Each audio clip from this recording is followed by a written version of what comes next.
अब कुछ बात करते हैं दीगर हलकों की मजीद। तो चीचावतनी के NA 143 में उम्मीदवारान की जानिब से डोर टू डोर कैंपेन का सिलसिला जारी है। इस हलके में रजिस्टर्ड वोटर्स की तादाद क्या है और कितने उम्मीदवार मद्दे मुकाबिल हैं, जानते हैं अपने नुमाइंदा एक न्यूज़ मियां रिजवान अनवर से। रिजवान बताइएगा क्या डिटेल्स हैं यहाँ पर, कितना यहाँ पर आवाम है, क्या हलकों की डिटेल्स क्या है इस हवाले से?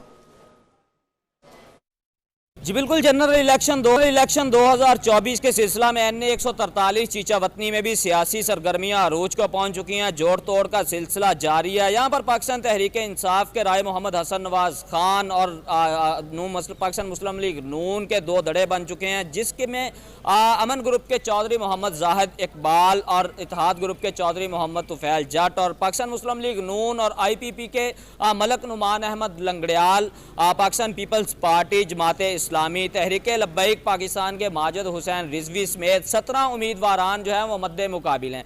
यहाँ पर कुल वोटर्स की तादाद 5,84,698 है, जिनके लिए 442 पोलिंग स्टेशन और 1355 पोलिंग बूथ जो है वो कायम किए गए हैं। यहाँ पर जो है वो 8 फरवरी को इलेक्शन होने जा रहे हैं। देखते हैं कि फतह का सेहरा किसके सर सजता है और चीचावतनी NA 143 का सुल्तान कौन बनेगा। अभी आपको अपडेट करें।